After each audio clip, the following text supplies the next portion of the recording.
Hello, bonjour, and welcome to the Don't Waste Water podcast.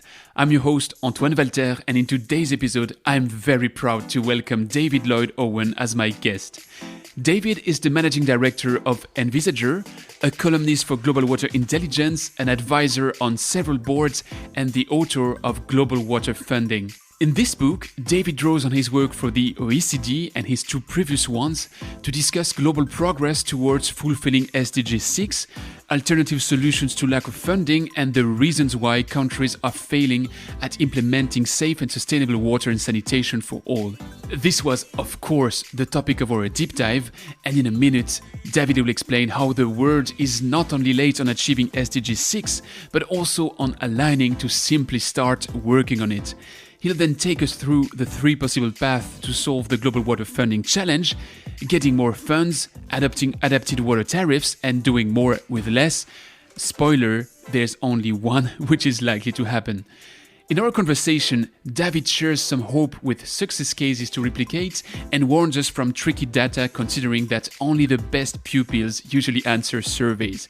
He'll explain how water is a political good that can serve much broader ambitions than just satisfy people's thirst, but also how Denmark, Chile, or Singapore can be considered lighthouses on the quest towards SDG 6. We also discuss missing funding to maintain existing infrastructures, rising non-utility water that's an existential threat to utilities, reduction of non-revenue water as a low-hanging fruit, private versus public, decentralized treatments, reuse versus desalination, populism, next writing topics, and much more. To me, frankly speaking, this conversation is a cornerstone to comprehend the scene the water industry is playing in. If you like it as much as I liked David's book, please share it with your friends or colleagues, grab their phones and subscribe them to the podcast. You know, you don't have to steal a phone, you can also send them a message or post a link on social media. Come and do it for them, and I'll meet you on the other side.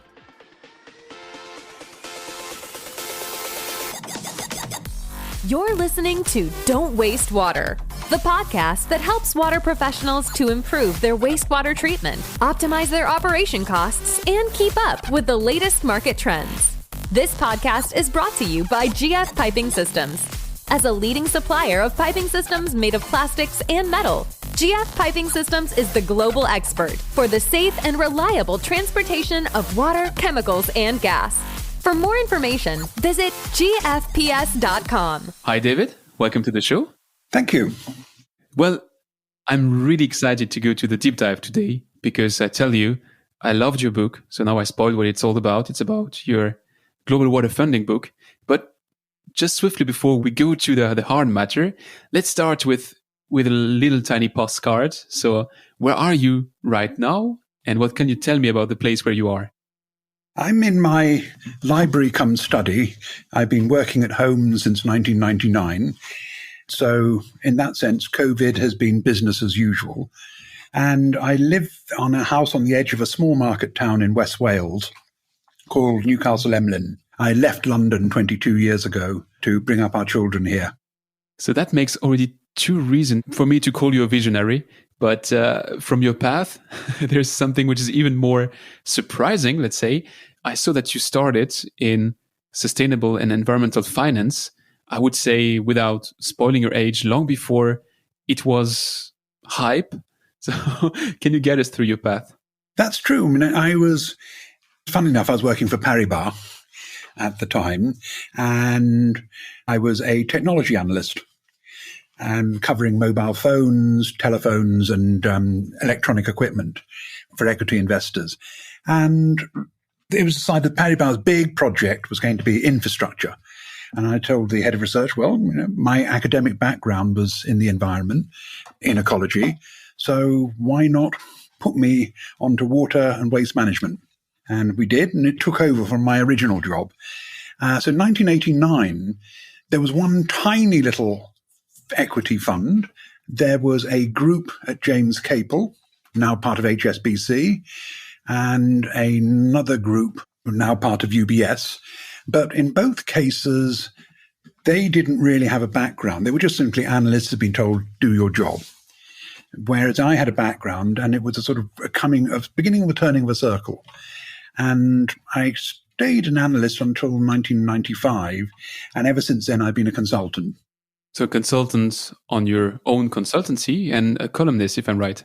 Yes, Envisager, which is a micro consultancy. And we have clients ranging from the World Bank to a company wanting to know about possible markets for their technology. And I write a column for Global Water Intelligence every month, along with advising on the advisory board of Pictet's Water Fund, which is the world's first and largest equity fund dedicated to investing in water. And when did you come up with that idea of writing your latest book? What was the trigger? It actually goes back when the OECD in 2011 asked me to try and come up with a number of what the costs for achieving universal access to safe water and safe sanitation would be. That was, in a sense, it was a quite lightly funded project, but I did it because it was just such an interesting one. And I was so horrified at the poor quality of information out there.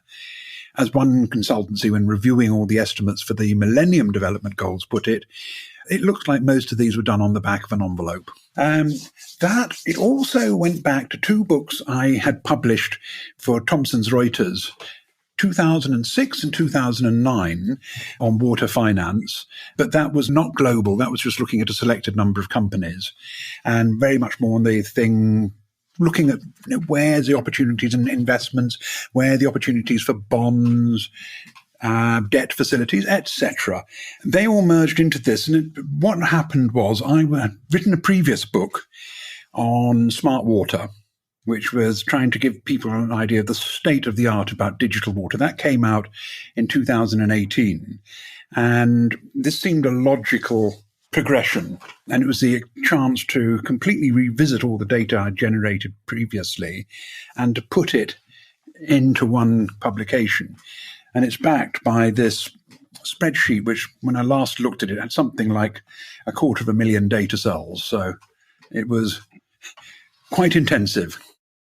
So we'll go to the depth of the analysis of your book, but I'd like to start with the first chapter of your book, because you open the book with a deep dive into what the state of the world currently is and a lot of, let's say, background information. And you close that chapter by saying that that chapter should not exist, that you should not have to write that at this point of time. It should just be already old news. Why do you still have to write that chapter? What's the main reason why it's still not obvious, all these elements that you share here? Well, putting it bluntly, the Sustainable Development Goal 6 for universal access to safe water and safe sanitation by 2030, I think the reasonable target for SDG 6 by 2030 would be that we have the capacity to start working on delivering it. It turns out, for example, in the latest monitoring report, which came out a couple of weeks ago, that a large number of countries still don't even have an accepted definition of what safe water is, let alone a program to install it. And various companies are still committing themselves just to installing basic or improved water, which is not what this is all about. Basic or improved water has no definition of safety, freedom from contamination, freedom from bacteria, lead, arsenic, and so on and so forth. So you might get water coming out of your tap, but I wouldn't recommend you drink it. And it's already been admitted that progress towards SDG 6 is running at a quarter of the level required. So the biggest challenge in SDG 6 is the personnel capacity, the staff on the ground in each country to be able to deliver the project, and then the financial capacity, the funding required to deliver the project. So really, I believe the next few years is, first of all, people admitting that they have not taken the process seriously until now. And don't forget, this goes back to programs being run since 1980. And secondly, how are they going to start addressing those gaps? Talking of these programs which were run since the 1980, what you show in this introduction is that there were 3 series of programs, SDG being the third. And if I get you right, the previous programs were somehow achieved that somehow has to be defined. But there was also an increase in population, which resulted in, at the end of the day, clearly no results in line with the expectations. That's right.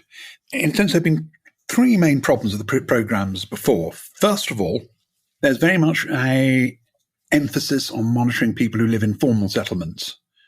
So the informal settlements, they just are very poorly monitored.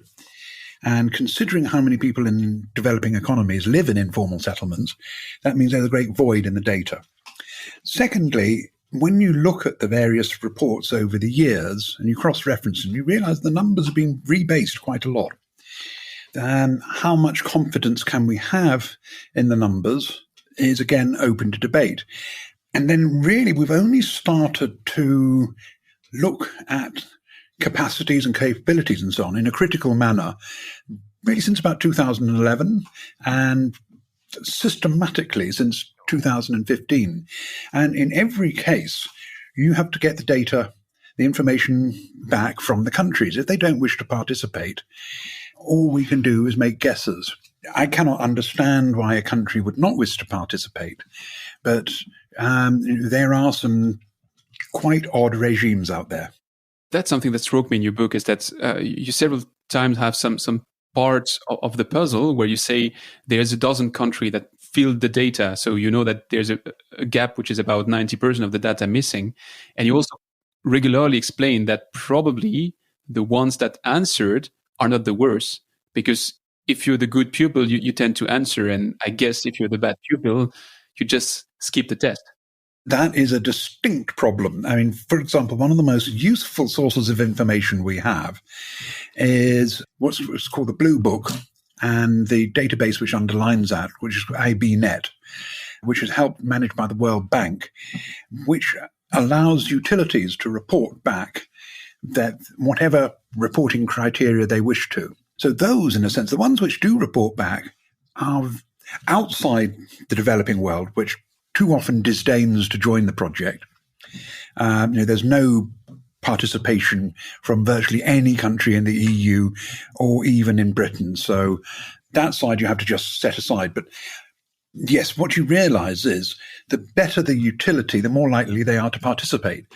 So we have this core, in a sense, of companies and utilities who are willing to participate, willing to disclose, willing to show their failings. And then underneath that, you have, rather like the iceberg, this mass of utilities, which maybe they very probably, not only if they're poorly performing, they don't know how they're poorly performing. They simply do not know how much water they deliver each day or how many customers they have. So yes, in a sense, we have to base our understandings on the best data we can get, irrespective of its failings. So based on this best data we can get, you just mentioned that we are roughly doing 1/4 of what we should if we want to achieve SDG 6, which is our current goal for 2030, and according to you, probably for 2050. My question here is, you explore three avenues. The first is getting more funding. The second is getting a tarification which would cover the utility costs and more, and we'll dive a bit deeper into that in a second. And the third is making more with less. How can we reduce the need for funding? Let's start with the one which, in my opinion, is going to be the fastest, getting more funds. That's not happening, right? No, and it has to be said, with climate change and with COVID, you have to understand that every government at the moment has to make hard decisions. And water is always going to be down on the agenda politically. For reasons which I can rationalize, but I cannot comprehend, water is not politically important. What would be your rationalization here? I think because it's taken for granted. One of the problems in particular is you get governments which don't like to charge for water. Of course they charge for water. They charge for your taxes and your rates and so on, but they don't charge. Secondly, there's a number of governments, water is a very useful thing to control. It employs a lot of people. It has a lot of influence and so on and so forth. So it's something that they like just to keep to themselves. And finally, I fear The biggest challenge we have is the sheer scale of incomprehension about water. When you look at telephones, electricity, things like this, you can go and order a handbook, which will probably come out every year, which will give you a systematic breakdown globally about these services. Some private entrepreneurs have tried to do something like that for water, but in reality, the quality of the data wouldn't allow it. For me, one of the chief problems, there was a great expression used by Karen Backer, an academic. She called water an uncooperative commodity. Now, this means that people are very reluctant to charge the appropriate price for water to reflect its worth. And so water is systemically undervalued. And because it's not seen to be correctly valued, the political will to fund it correctly is quite difficult to mobilize. The other particular problem that makes water unique is the fact that because of this low cost, it means that it's economically very difficult normally to justify transferring water from one river basin to another. And that means that every river basin is isolated, and the sector is far, far more fragmented. Even in a country like Britain, a relatively compact country, you have in England and Wales effectively 10 natural river basins and lots of sub-river basins within that. So that's 6 million people per basin. Now, for electricity companies, you'd have far more people being served, and so on and so forth. And when you look outside into areas where population densities are smaller, America is served by 52,000 water utilities. In France, it's quite interesting because on one level, it's quite consolidated, that maybe 70% of the water sector is run by Suez, Veolia, and SOR. But within that, you have something like, if my memory served me rightly, 7 to 10,000 individual municipal contracts. That means you've got an awful lot of small utilities with relatively limited management and relatively limited influence. So the entire nature of water makes it particularly challenging for people to take it seriously and to consider the funding seriously. So that was the, let's say, idealistic avenue where we say the nice amount of funding may be appearing now, and you just covered why that's simply not happening. The one which I honestly don't get is you deploy in your book a full rationale around the water tariffs, explaining what affordability means, because there's this right, human right to affordable water. So we have to define what affordable is. And then you have this affordable tariffs, you have your reasonable affordable tariffs, and then you have the political tariffs. And I don't get why people don't get that they have to pay for their water at the right cost if we are speaking here of 2.5 to 3% of their income. So how did you calculate that affordability?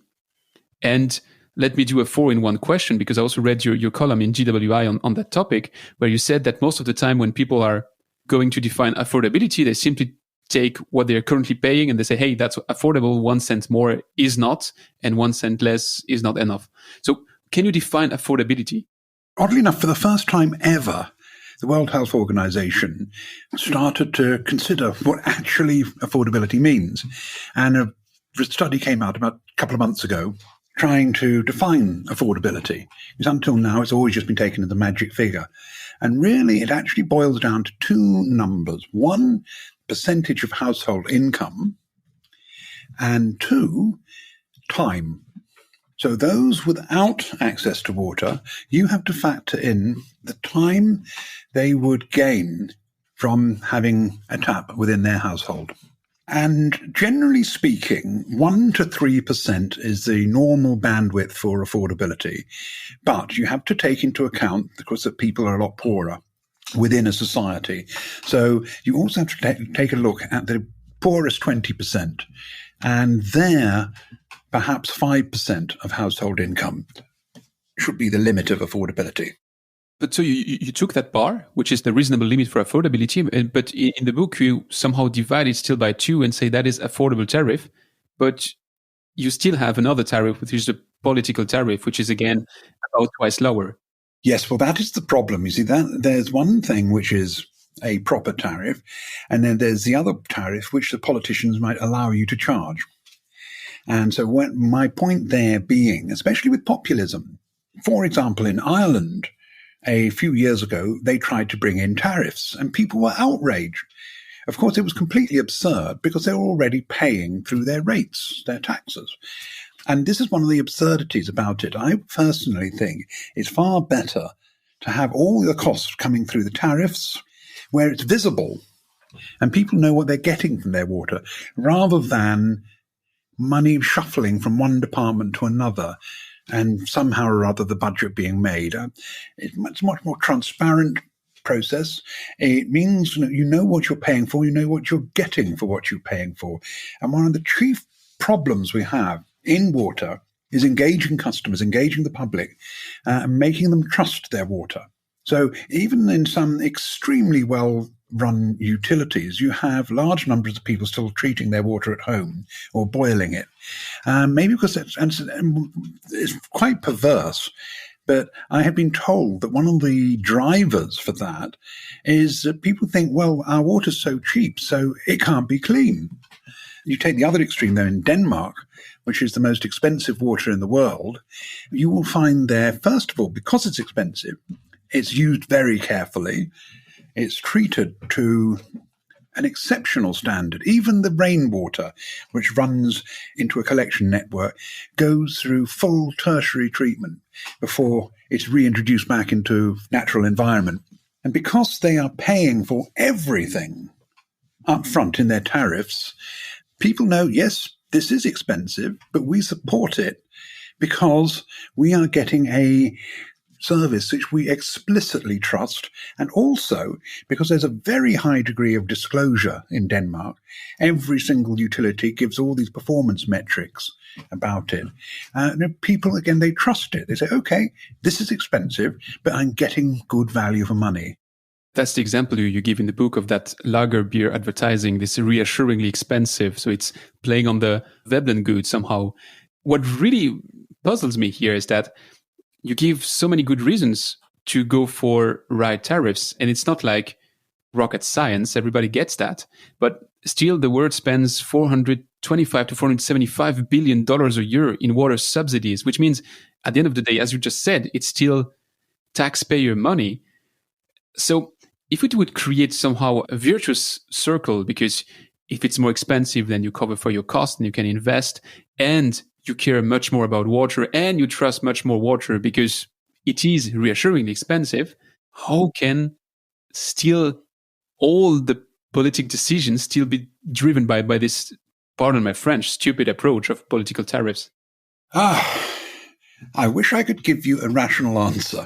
And it is extraordinarily rational. I remember once there's this impassioned debate which is going on about the right to water. And actually, the United Nations has a problem here because they have the special rapporteur for water. And first of all, the rapporteurs have a phobia about the private sector. And so they're comfortable with the status quo. And secondly, it's this thing about the human right to water, which a lot of campaigners have tried to modify, hijack even, by saying the human right to free water.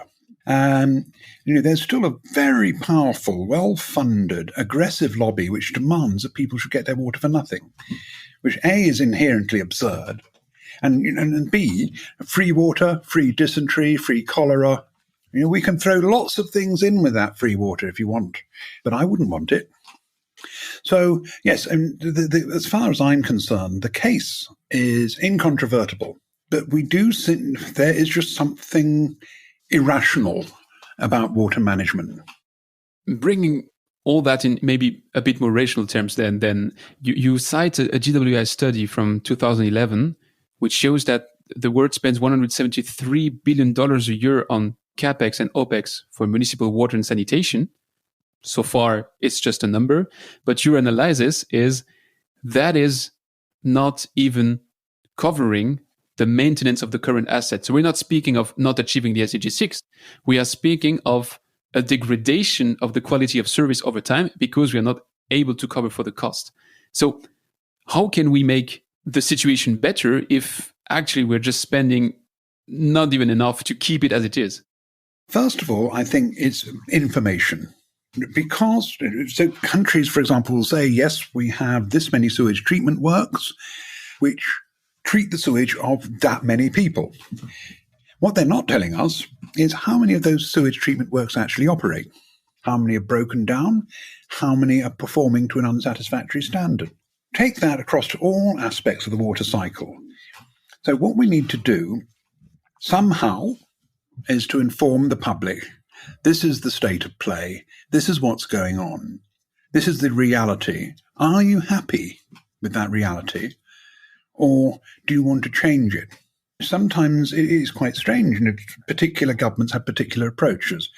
Chile had genuinely third world water services in 1965.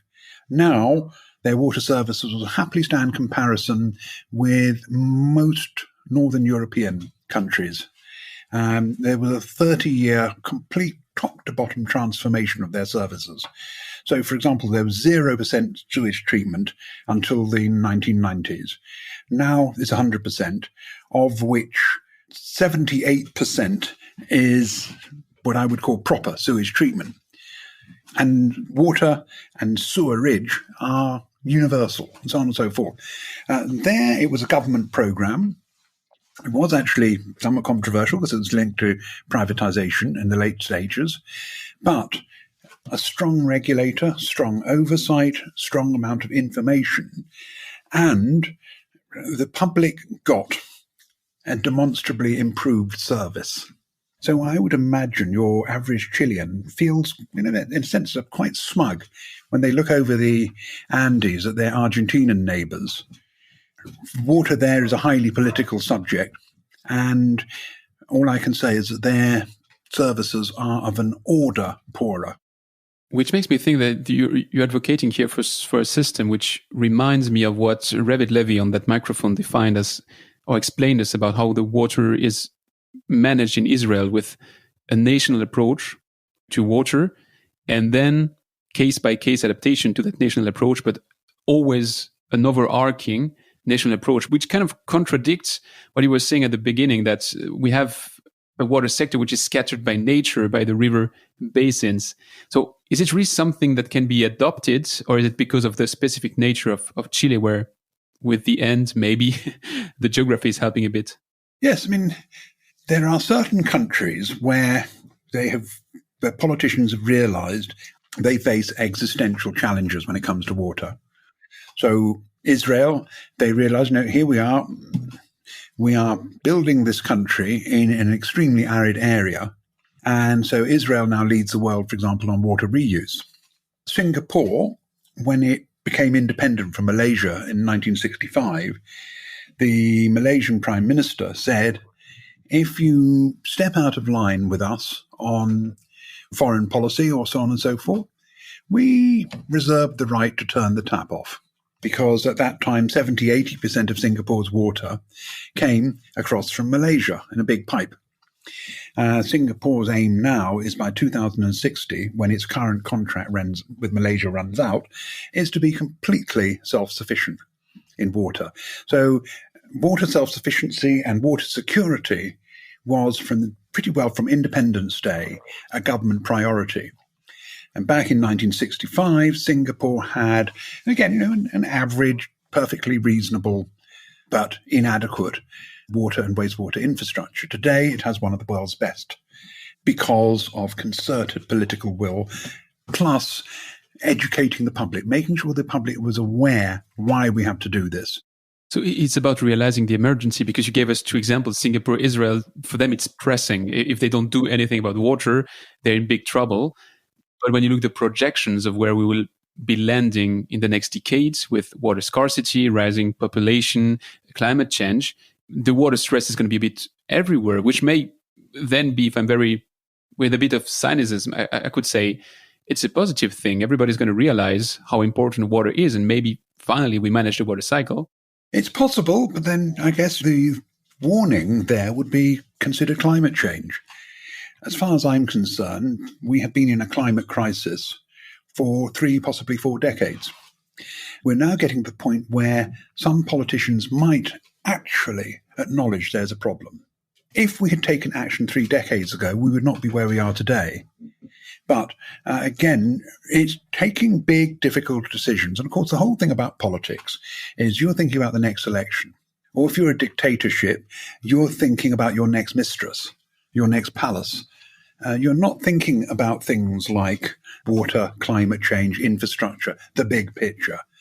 And there's that lack of understanding that difficult things have to be done. Long-term projects have to be completed.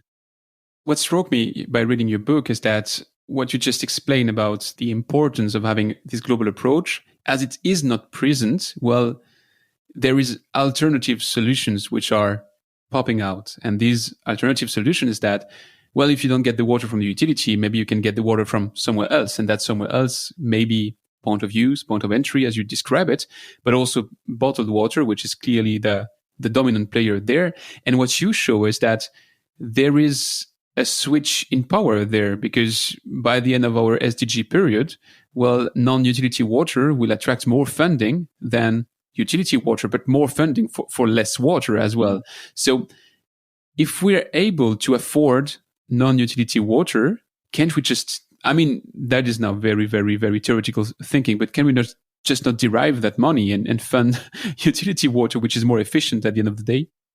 Yes, it's one of the great ironies. I mean, apparently, more money is spent now on bottled water in California than on tap water. And of course, one of the strange things is bottled water, for example, in America, is not subject to regulation.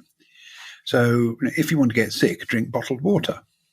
If you want healthy water, have a properly funded, properly managed utility. The warning there is that if utilities are unable to deliver water which people trust, then people will just have to use alternative sources. And ultimately, you start to create a negative spiral, because then if that means that they're spending their money on other sources of water, then there's still less funding available to the utility. So you have to break that cycle. And again, they have to acknowledge that this is an existential threat. So far, it's not very positive what we are discussing. We've seen that from the two paths, getting more money is not happening. Getting affordable tariffs is not happening neither. So that leaves us with the third and last option, which is do more with less. And actually doing more with less, as we shortly alluded to with the utilities not getting the money they need to cover the infrastructure. Well, that's another figure which you share, which shows that their free cash flow went from 121% of their operating costs to 108% of their operating costs in the decade, so between 2000 and 2010. What would be a right target in terms of percentage of the operating costs that they shall reach in order to sustain what they're doing and to be able to have a bit of investment capacity? It all depends really how much capital work you're having to do. Now, there are two classic definitions of water tariffs. There's the full cost recovery, where you cover 100% of your operating tariffs and you have enough money over that to fund all your capital work. That means you might be paying some of it straight up now, and you might be raising debt and paying the interest on that debt and repaying that debt over a period of time. Then you have sustainable cost recovery, where you cover all your operating costs, but your capital costs will be from your surplus and from grants and so on, and aid and whatever. That is for developing countries to try and make water more affordable, where they do have alternative sources of funding. Generally speaking, you should be something like 140 to 160% of your operating costs. Now, the caveat here, and it is a big caveat, is let's say, just imagine SDG 6 succeeds at some point in the future. That means we're going to have a great deal more assets than we used to in the past. That means you've got to go a great deal more to operate and maintain and manage and renew and upgrade and replace. So, of course, the more you achieve, the more you have, more assets you'll have to manage. But generally speaking, 140 to 160% looks a sensible sort of figure, unless you're doing a particularly capital intensive phase, and maybe you have to pay extra. So that means that, as we saw, that it's not going to be higher in terms of income, we have to reduce the cost. And you give several ways to reduce the cost. To say we have this 108% on average. If you want to bring it to 140 to 160, as you just explained, as you cannot move with the total, let's play with the divider. And playing with the divider may take many shapes, and you explore several avenues. There's one which comes quite regularly in the book. I mean, at several different points in chapters. It's working with local workers and local, to have kind of a partnership between the utility and the local worker. You give us several examples. You give a study from the World Health Organization. You give an example from India, but the one that struck me the most, I had to say, is your Suez case study in La Paz, Bolivia, where you show that they were literally cutting the costs in terms of household connections by using local labor. And cutting the cost doesn't just mean you have less cost, it means more connections for the same amount of money.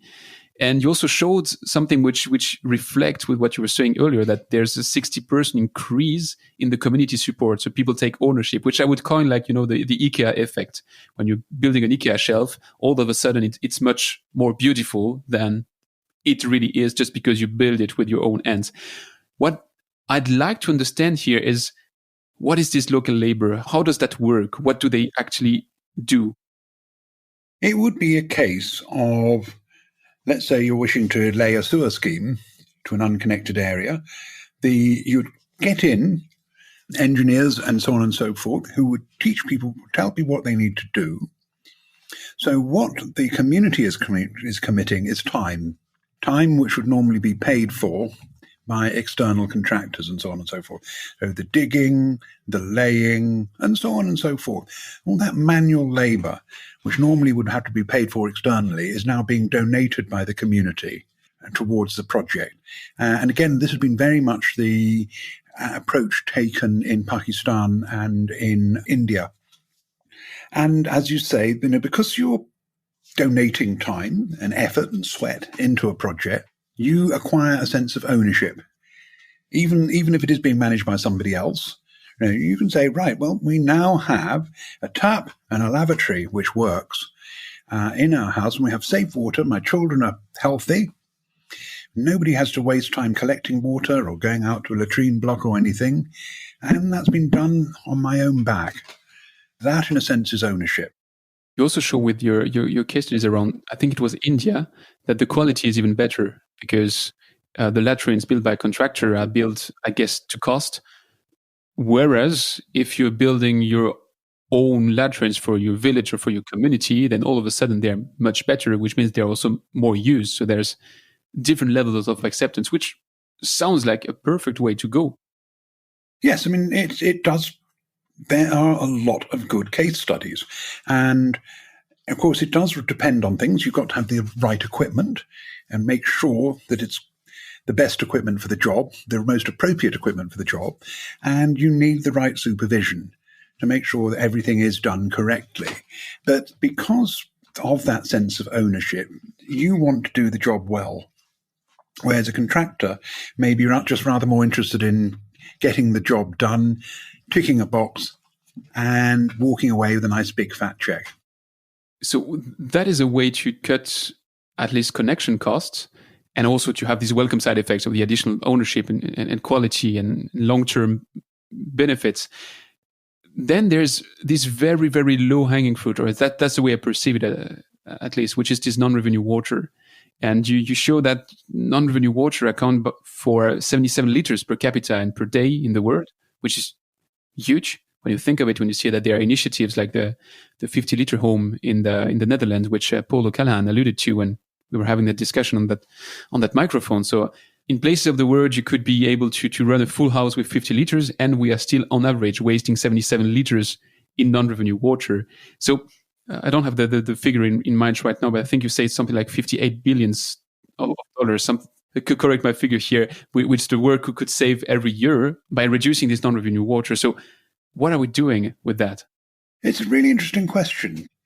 And funnily enough, something happened since I wrote the book. There was this wonderful talk a few months ago by a man working at Thames Water, London.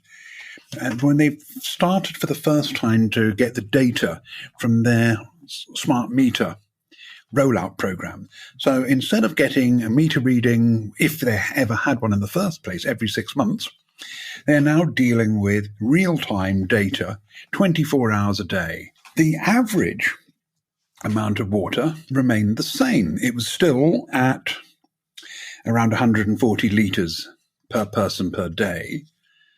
But what they discovered is, in fact, most people were using 120, and there were a small number who were using between 200 and 600 a day. The reason being, quite often, that they had a leak inside their house. And so when they realized, okay, we've now got the real granular data, what we have here is something like 30 to 50,000 people who need to be contacted fast. So their original program was going to be a general process of engagement with everybody in the Thames region. Program 2, we have an emergency. Get in touch with all these people who are using exceptional water and say, look, there's something wrong about your water usage, and it almost certainly is costing you money. So they did that, and things might start to change for the better. Now, the thing is, there are two types of non-revenue water. There's the water which is lost within the house, which is up to 30% of all lost water. And then there's the water lost within the network. Again, once you start having metering, you can, and especially smart metering, you can start getting a real handle on how much water is being introduced to the network, how much is the customer consuming, and therefore what is being lost in the system. From there, you can start looking at each district and saying, okay, this is the bad one. And from there, we're now seeing genuinely interesting leakage detection technologies emerge. So, for example, traditionally, you knew when there was a leak, when suddenly water is spurting up in the street. Or even worse, when a building collapses because the leak has been going along, it's been washing all the water, the soil underneath the house, and all of a sudden the foundation is sitting on water or air. That's a real problem in some places. So the first thing to do is, with real leakage detection, is to be able to make a hierarchy of leaks. At the bottom, you have the insidious little localized leak, which, yes, is losing water, but it's quite a low amount and it's a low priority. If, on the other hand, you're going to do a program of upgrades and so on and so forth, it's on there. Then you have your standard leak. Okay, that's a medium priority. We start to do a full rectification program. And then finally, you identify which ones, even though there's no visible manifestation of this, are actually bursts. And you say, okay, that's an emergency. We deal with that. So you can, for the first time ever, you can start having an informed hierarchy of responses to leakage. And compared with the cost of the assets themselves, smart metering, smart leakage detection and so on is remarkably cheap. So it is possible. Another technique is pressure optimization, because the more pressure you have within a network, the more water gets forced out through leaks. If you can have the ideal pressure throughout the network, that can cut leaks by 20 to 50%. So, again, it's getting to an acceptable amount of leakage. It's very rare. There's no such thing as zero leakage. And some of the best systems in the world are 3 to 5%. I think anything below 10% is good. If I get you right there, it boils down to having the right data. Because as soon as you start having these smart meters and also maybe smart pressure regulation on the network, you give some examples in the book around that. Swiftly, you have a better insight, and if you have better insight, then you know where to act. And of course, you can put priorities and start where it brings the most. You write that may well be the first positive effect and largest positive effect of the SDG 6, to have this better view, this better overview, better understanding of data. When you say that, how important is this data? And when you speak of data, is it linked to the digitization, or is there more to it? It is simply crucial. There's the old maxim, what you cannot measure, you cannot manage. And so, yes, you have to know what on earth your assets are and how, let alone how they are performing. If you can start getting on top of that, we move into the era of informed decision-making, whereas too often in the past, water has been, even when you've got good engineers out there, the information they're given means that they've been able to do little more than inspired guesswork. So to come back, for example, on leakage as an example, traditional technology sometimes meant that you got an idea that there was a burst within plus or minus 20 to 50 meters. Now you can get it down to a couple of meters. So instead of having to dig up a whole road, bam, go straight to where the trouble is, sort it out. Minimum disruption compared to the old way and much less cost. And right up to the macro level, so that governments can actually understand what are the problems, how can we respond to them? And yeah, if you take something like in Britain, in England and Wales, back when water was privatised in 1989, because all billing was done by how much your house cost, no one bothered to meter. And because no one bothered to meter, there was no idea about leakage. Leakage only emerged 2 years or so after privatisation. And this said that there was this absence of information. And this is information about things that matter, things that are important. So what we would hope to do is get a virtuous spiral, more information, better decisions. Therefore, we know better what we need information about, even more informed decisions, and so on and so forth. And then you look at some of the really well-managed utilities, especially, for example, Singapore and some of the Northern European utilities. They are running a tight ship. What you just said about these consequences of privatization in the UK leads me to a very subjective question. I was just wondering, I know that you write in the book, it's not about private versus public. So I'm not trying to trick you here, but still I was under the impression, which was a bit renewed in our discussion just minutes ago when you were mentioning how Chile went from bottom to top, that the best possible scenario is private management of water under a tight watch of the public authority. Right. It's an interesting one. I would actually call myself a critical friend of the private sector. I believe where private participation can demonstrably do better than the status quo, it should be considered. Where it demonstrably cannot, it should not be. And there's a quite interesting one here. For example, in Singapore, Public Utilities Board's remit is that they do everything, and of course it's completely government controlled. However, if an external actor can run a facility for less, especially for new assets, then it goes out. So, for example, some major new wastewater treatment and reclamation plants and desalination plants are being run on 30-year or so concessions. And of course, the assets there will ultimately revert back into the hands of the government. Looking back, I do wonder if when they privatised the sector in England and Wales, what they should have done is not privatise the assets, but privatise the management. Because what you now have is things like pension funds controlling water assets, which in the case of one or two utilities in Britain has been problematic, to say the least. Because there's a conflict of interests. Whose interest are you really honestly acting for? So if in Britain, let's say, all what had happened is that you'd had a comprehensive concession award for 30 years, apart from anything at the end of that 30 years, there's a mighty incentive for the concession holder to show that they performed really strongly and therefore they deserve another 30 years. And if they've actually performed poorly, sorry, gentlemen, goodbye. Privatization in the early days was hit and miss. And it's quite an interesting thing which I've followed, trying to follow the fate of lots of contracts. And up to about 2000, 2005, quite a high number of contracts were being lost. Because, especially the municipality or the government said, this is unsatisfactory, we're taking it back. The worst example was the contract which lasted 4 days. whereas La Paz and El Alto in Bolivia was very much a political reappropriation of the assets. In the last 10 years or so, on the other hand, the great majority of contracts which have ended have been at their agreed expiry date. There was a lot of pretty questionable behavior in the early days.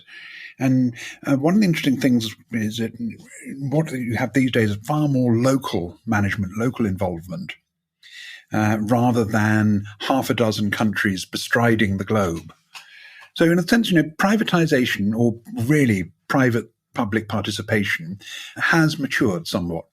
I can easily believe, certainly of the urban population, there's scope for 25-30% of the population being served by the private sector.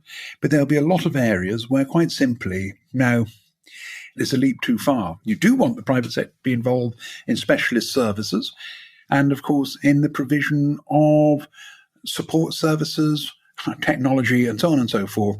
But there'll be large swathes of the water sector where I suspect the private sector can't bring enough to the table to justify being involved there.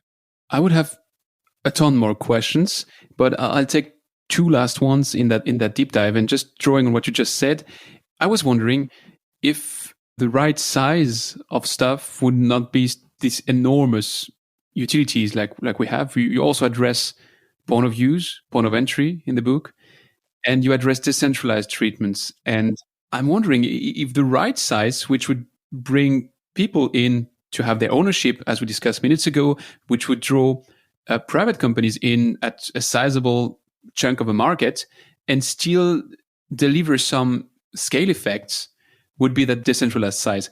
What's your subjective opinion on that? There can be quite often a lot of scope for, especially away from big cities, possibly more decentralized and indeed possibly community-owned systems. Point of use is very much depends on the circumstances. Where we have unsatisfactory services, and it's going to be years or even decades before they are satisfactory, point of use is an extremely important halfway house, because that means at least people get access to safe water. In our case, we lived on a farm for 19 years before moving to this house, and we had our water from a spring and a rather rough and ready network. So in those days, we had to just treat it because the water, very, very likely because the water was somewhat acidic and corroded the pipes. But when we moved, we suddenly noticed how strange the water tasted, because we simply weren't used to chlorine. So the one thing we have done is we've been put in a POU chlorine remover in our kitchen, just purely for aesthetic reasons. And that sort of thing, there's always a case for that. It all also really depends, having lots and lots of pipes linking communities up and so on and so forth may have too high a cost. It's a base. It's comparing the cost of little treatment works against the costs of lots of piping. And I think that what is crucial here is that one size does not fit all. Every country, every society, every river basin has its characteristics. And we need to be flexible, we need to be creative to look for that elusive but attainable balance. I'll take, as promised, the last question in that deep dive, and has to do with this, a bit with this decentralized aspect and of closing the loop. Actually, you give a figure about reuse in the book, where you say that you see reuse taking 4 times the importance of desalination to cope with the water stress. And I was wondering, there's a lot of objective data to support that assertion, but how do you factor in the acceptance of people? It's very difficult indeed. One thing you can tell them is Windhoek in Namibia, they have been now running a water reuse plant for straight back to the customer water reuse. And as far as I know, they had never encountered a problem for it. The water is genuinely potable. The problem is what you might call the yuck factor. So in Australia, for example, there was this town called Tumawara where they wanted to have water reuse, but the populists said, we don't want to be known as Poolarara. So congratulations. They more or less did was they got lots of money from everybody and they put it in the middle of the town and they set it on fire.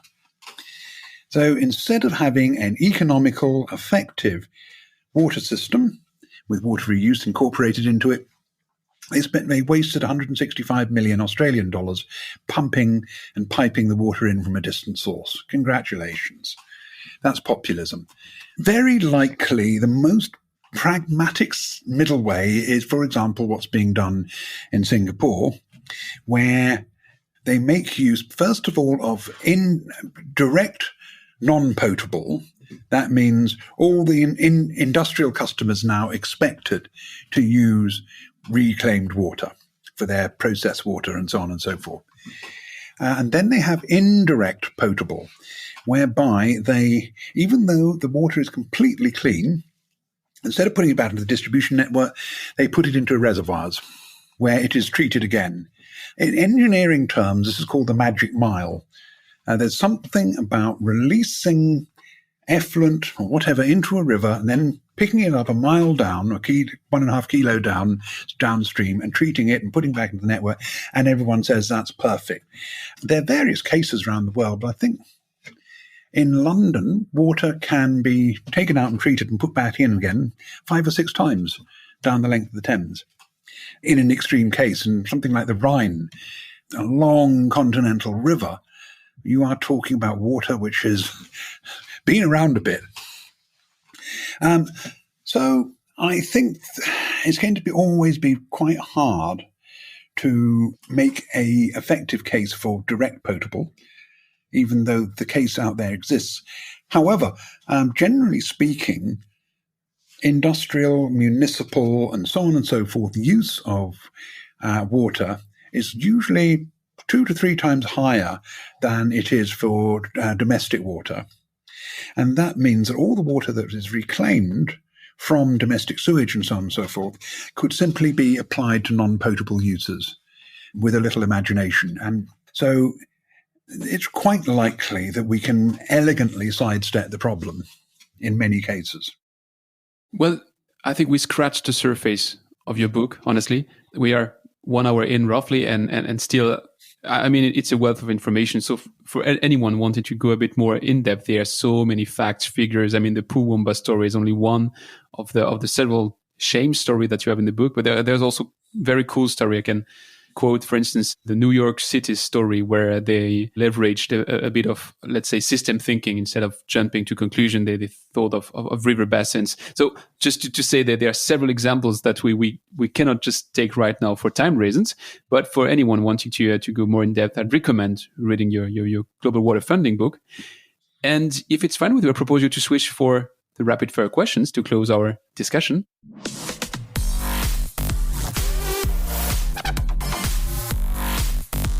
It's time for the rapid fire questions.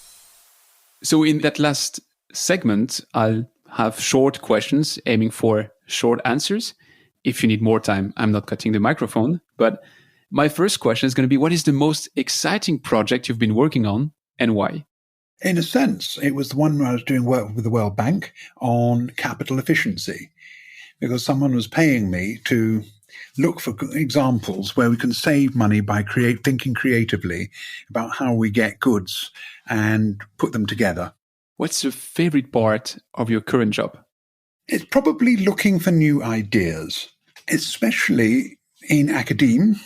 So, for example, a few weeks ago, a paper came out in Nature suggesting a new form of water treatment, potentially, which would make a variant of hydrogen peroxide, which they estimate to be 10 to the power of 7 to 10 to the power of 8 more effective than chlorination and leaves no residues.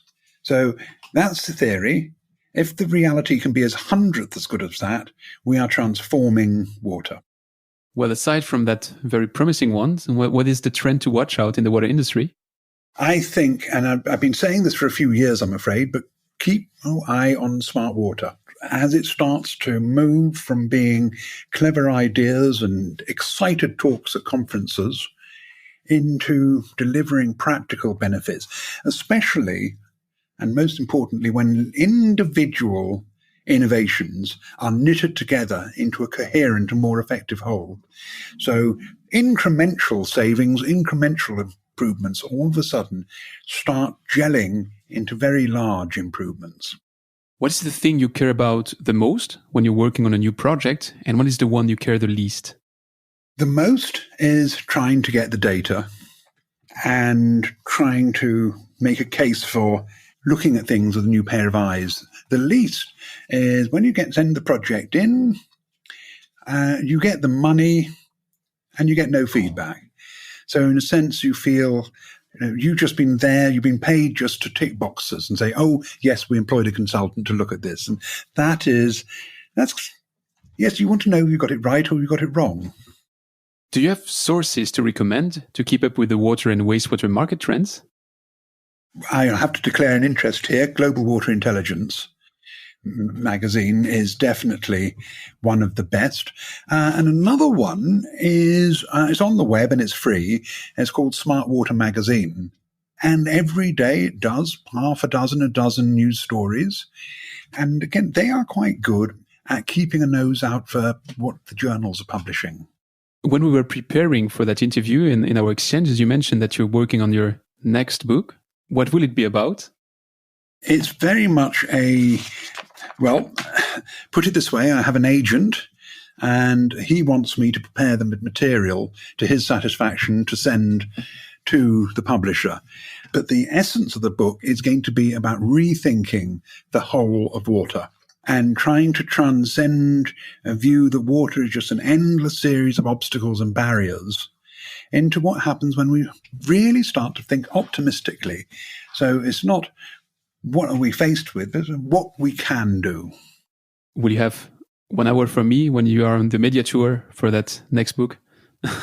Oh, watch this space. But I would hope, I'm hoping it'll come out next year because I wrote my first book on water in 2012. And in a sense, one part of the book will be the journey of my understanding 10 years hence.